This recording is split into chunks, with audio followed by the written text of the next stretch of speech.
All right, here's a little video on this new Mosko Moto Nomini tank bag. This is my Husky 501. I've got the Mosko Reckless.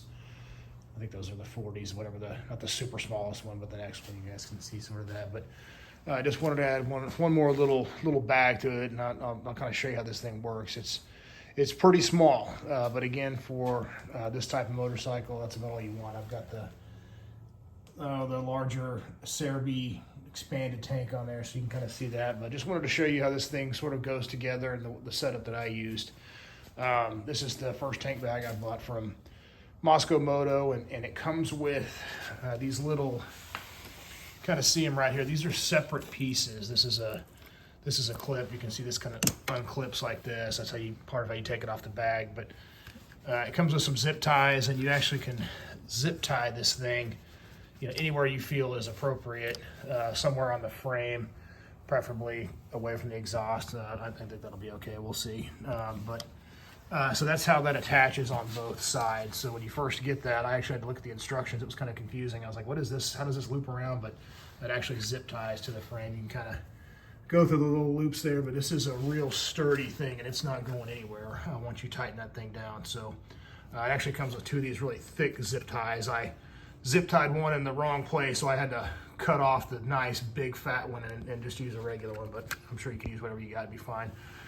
Then of course it loops around. If you've ever had a tank bag before, they're all sort of the same, the way they loop around the headstock. And again, Mosko Moto is it's the nicest luggage I've ever had. They have really thought, the way all the buckles are designed, there's just always like little elastic things to hold loose straps down and Velcro. It's really thought out. So the way I decided to go with mine here is you could have run this strap underneath these wires and kind of around the neck right there. I thought about doing that, but I went ahead and went around the stem of the frame, and it's held in place because fortunately there's the steering lock right there, so it's not gonna like slip off the head or whatever. So it's really secure on here. But that's how I at least did it for my particular one. Of course, we still got access to the gas tank.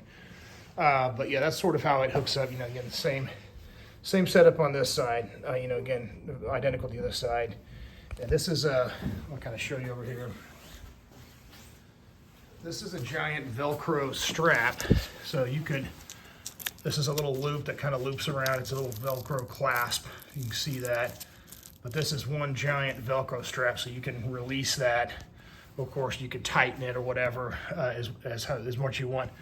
There was some excess pieces on here, and in the instructions, you can see there's little seams in the Velcro. It's kind of hard to see because I cut between this one, and you just get a lighter and burn that edge, so you can get the length away so you don't have a bunch of straps dangling around. Of course, you could roll it up, but it kind of sticks out. So I just elected to go ahead and clip that off. But let me kind of show you the size of this bag. And again, this is something that, very charging cables, but I went ahead and put some stuff in here so you can kind of get some scale. But let's open this up here. So I love carrying a hat with me when I ride. So when I get off the bike, you can put a hat on. But there's an iPhone in this pocket right here. So for scale, you can see that. But that's an iPhone. And then I've got wallet, keys, and again, there's my hat. You're gonna have to get a hat that you don't care about, that you can fold up and kind of wedge in there, but it does, a regular baseball hat will fit in there. And here's the inside of the bag. Again, enough room for some charging cables and other stuff if you want it. It's also got a little pouch here in the front. I'll kind of show you. I'm gonna zip this up. Barely, and I mean barely, able to fit this in here. Hard to do this with two hands, but I got my Benchmade knife in there. It barely fit. I don't know if I'm able to wrestle that thing out of there, but you can kind of see it in there. But there's a decent sized knife that's in that front pocket right there. You can put a multi-tool or something in there. Little grab handle right here. It also comes with, I took it off, there's a belt that runs through the whole thing. It's actually sitting in the box. I don't know where I put it at. Anyway, it's like an elastic belt. If you wanted to wear this as like a fanny pack or something, but it's also just kind of Velcroed in there. You don't have to cut anything. You can just pull it out. But anyway, a cool little bag. Like I said, I think it's going to be good for just as essentials. Like I said, keeping your wallet and keys off your body and on the bike. And again, you just can't even really notice it when you're standing up there. And so we'll see how it goes. I'm pretty pleased with it, but again, it's not big enough for just some essentials, but we'll give it a shot. Thanks.